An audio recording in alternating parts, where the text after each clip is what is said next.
students, today I am going to discuss your first poem, Once Upon a Time, written by Gabriel Okara, a Nigerian poet. The poem is called Once Upon a Time, to express feelings for the past when peoples were genuine and honest, and to show the contrast between the people in the past and in the modern time. The poem highlights the poet's regret at the changing human behavior and to express the poet's admiration for the modern man's ability to hide his true feelings. तो once upon ए time जो poem का नाम है, नाम से ही हमें पता चल रहा है, ये यहाँ इस पोइम में डिस्कस किया गया, बताया गया पोइट के द्वारा कि पुराने टाइम में लोग कैसे हुआ करते थे और with the passage of time modern time में लोग बदल चुके हैं। पहले लोग दिल से मिला करते थे, अगर किसी से हाथ भी मिलाते थे तो दिल से मिलाते थे, उनकी आंखों में वो फीलिंग्स जो होती थी वो कहीं ना कहीं दिखती थी। लेकिन अब ऐसा नहीं रहा, अब ये सारी चीज़ें चेंज हो चुकी हैं। इंसान शो ऑफ ज़्यादा करता है, सेल्फिश हो चुका है, जहाँ से उसे फ़ायदा दिखता है वहीं पे वो क्या करता है, वहीं पे वो ज़्यादा जोर देता है, उन्हीं रिश्तों को बनाने की वो इम्पॉर्टेंस देता है, उन रिश्तों को बनाने की इम्पॉर्टेंस या प्रायोरिटी शो करता है जिसमें उसे फ़ायदा होता है। तो इंसान कहीं ना कहीं बदल चुका है। तो एक डिफरेंस बताया गया है कि पास्ट के पीपल जो थे वो ऑनेस्ट थे, जेन्युइन पीपल थे, लेकिन मॉडर्न टाइम में लोग जो हैं वो ऐसे नहीं हैं, वो चेंज हो चुके हैं।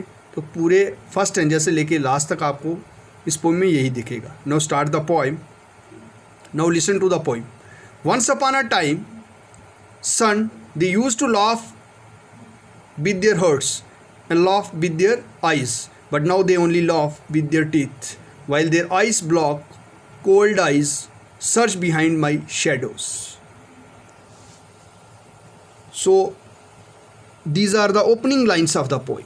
These are the opening lines of the poem Once Upon a Time, written by Gabriel Okara. The poet is sad to say that people no longer laugh in a natural and sincere way. Their laughter in the modern age has become artificial. तो कहीं ना कहीं poet बता रहा है कि opening lines में ही वो बता रहा है कि लोग जो हैं वो जेन्युइन नहीं रहे हैं, उनकी फीलिंग्स जो वो जिस तरह से वो हंसते हैं वो दिल से नहीं हंसते, वो सिर्फ आँखों में जो है उनकी वो झलक जो है वो सिर्फ दांत दिखाते हैं, लेकिन आँखों में उनकी जो कह सकते हैं कि हम इमोशंस वो झलकते नहीं हैं। जिस तरह से आइस के ब्लॉक होते हैं, ठीक है, बिल्कुल एकदम पत्थर हो गई हैं उनकी आंखें, उसमें वो इमोशंस नज़र नहीं आते। In these lines the poet says that there was a time when people laughed only out of the real Joy eight hurt. Such laughter could be seen reflected even in their eyes. Their eyes looked bright and cheerful, but now they laugh even when they are not happy. Their eyes remain cold and they don't express any joy. They are as cold, as expressionless as a block of ice.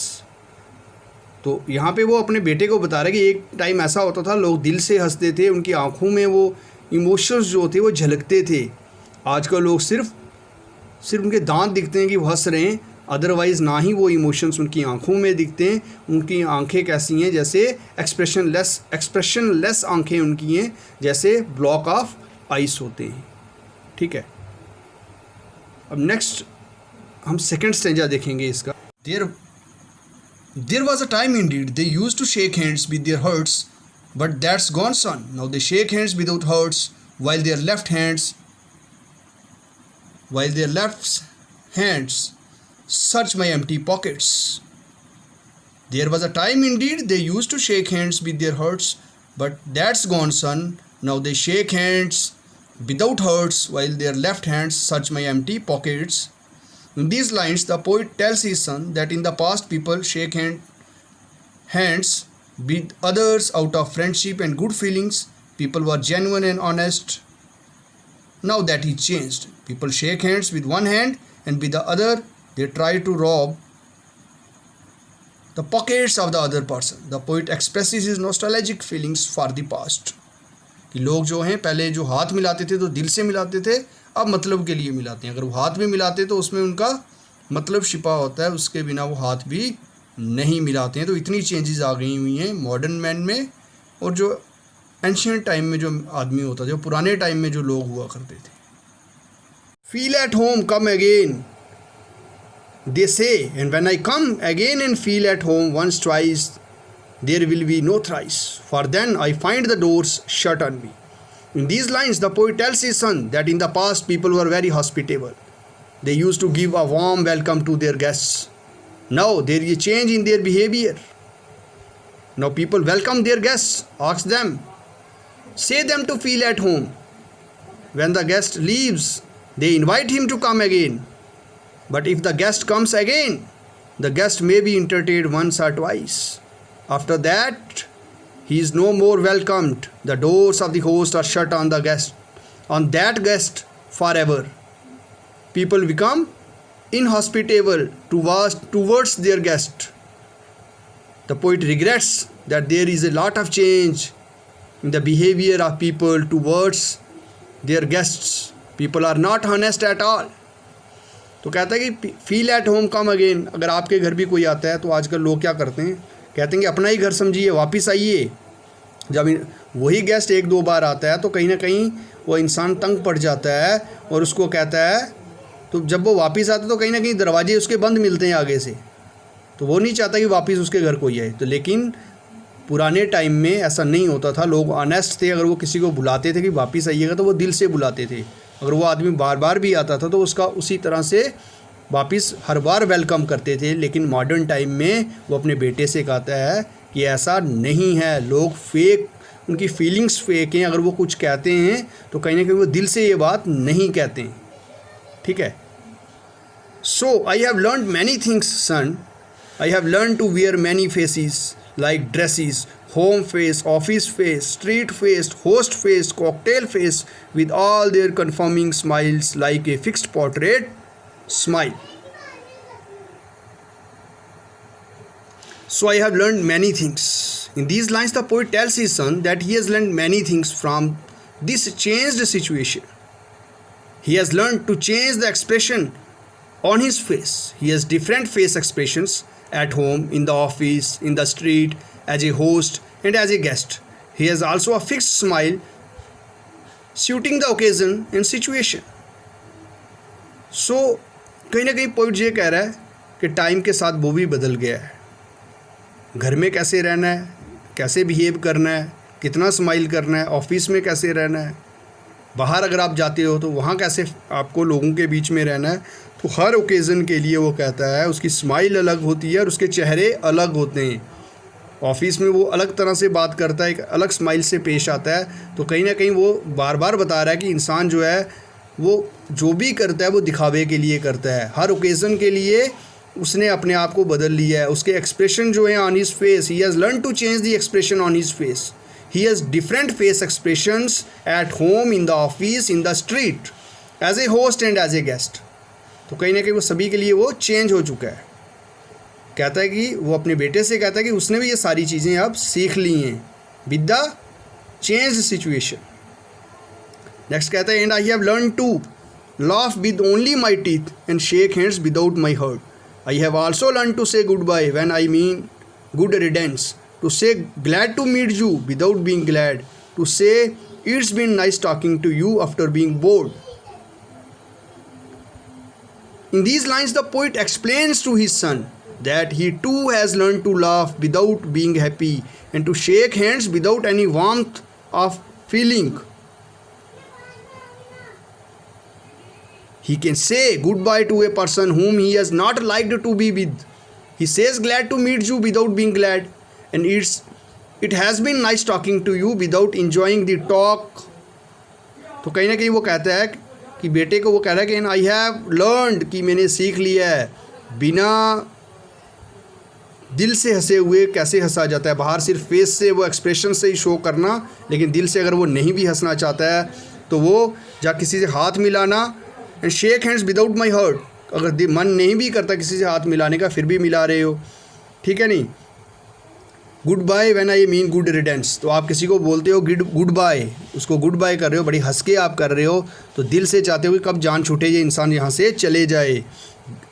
तो glad to meet you without being glad, आप किसी को कहते हो आपसे मिलके बहुत खुशी हुई, हालांकि आपको खुशी वगैरह बिल्कुल नहीं हुई होती है, फिर भी आप यही बोलते हो, it's been nice talking to you after being board. तो आप किसी को बोलते हो नाइस टॉकिंग टू यू, आपको खुशी नहीं भी होती है, तो कहीं ना कहीं इंसान कहता है कि हर बात में वो कहता है कि कहीं ना कहीं इंसान जो है वो फॉर्मेलिटी करता है। तो ये सारी चीज़ें वो कहता है कि मॉडर्न मैन के अंदर हैं, जो कि वो चाहता है कि वो फिर से वही टाइम आ जाए ताकि वो सारी चीज़ें जो है वो पुराने टाइम वाली आ जाएं, और वही पोइट जो है पुरानी चीज़ों को सीखना चाहता है। वो कहता है कहीं ना कहीं चेंजिंग जो टाइम है मॉडर्न मैन के साथ, उसने भी ये सारी चीज़ें सीख ली हुई हैं। But believe me sun, I want to be what I used to be when I was like you. I want to unlearn all these muting things. Most of all, I want to relearn how to laugh, for my laugh in the mirror shows only my teeth like a snake. Snakes bear fangs. In these lines, the poet tells his son that he wants to be as he was earlier. He wants to be innocent, genuine, and sincere-hearted like his son. He wants to forget all these artificial things. अब कहीं ना कहीं वो अपने बेटे से कहता है कि believe me sun, I want to be what I used to be, जैसे मैं पहले था वैसा ही होना चाहता हूँ। When I was like you, I want to unlearn all these muting things. Most of all, I want to relearn how to laugh, for my laugh in the mirror shows only my teeth like a snacks bear fangs.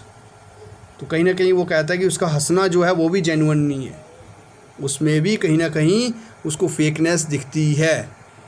Actually the poet wants to learn laughing in the real sense once again.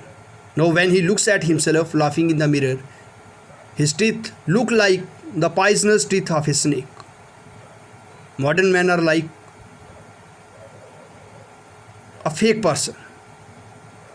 So poet कहता है कि जब वो हंसता है और अपने when he looks at himself laughing in the mirror, और हंसता है और उसके बाद वो किस में देखता है, मिरर में देखता है, उसे अपने टीथ जो होते हैं वो ऐसे दिखते हैं जैसे पॉइजनस टीथ होते हैं स्नेक के। एक जहरीला सांप होता है, उसके साथ उसने कंपेयर किया होगा। इतना ख़तरनाक है इंसान जो है वो फॉर्मेलिटी करता है, धोखेबाज है, सेल्फिश है, ऑनेस्ट नहीं है। सो शो मी सन, अब अपने बेटे से अर्ज़ करता है, how to laugh, show me how I used to laugh and smile once upon a time when I was like you. So in these lines the poet expresses a strong desire to get back the simplicity and innocence of his childhood days. कि बचपन में वो जैसा था, वो innocent, वो honest, वैसा ही वो होना चाहता है। और ये उसने डिज़ायर जो है कहीं ना कहीं वो चाहता है कि वो वैसा बन जाए, ये स्ट्रॉन्ग डिज़ायर है। The poet expresses a strong desire to get back the simplicity and innocence of his childhood days. He requests his son to teach him how to laugh in the real sense. ये एक real sense में हंसते कैसे हैं वो उसको बता दे। वो कहीं ना कहीं बेटे से रिक्वेस्ट कर रहा है। He should show to his father how he laughs and smiles now. The poet himself used to laugh and smile innocently in his childhood. He would like to get back the simplicity and innocence of his earlier days when he was like his son.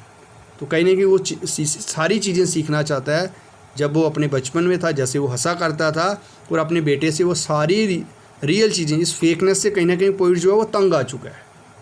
तो वो सारी चीज़ें वो अब जो चाहता है कि वो अच्छी चीज़ें में वो सीखें, वो दिल से हंसे, और कहीं ना कहीं जो आर्टिफिशियलिटी है उसको वो ना देखें। अब नेक्स्ट, अभी हमने ओवरऑल पढ़ा और लाइन वाइज इसकी समरी देखी है। नेक्स्ट पोइट्रिक टेक्निक्स कौन सी हैं वो हम देखेंगे, और इसके क्वेश्चन आंसर हम डिस्कस करेंगे। Thank you.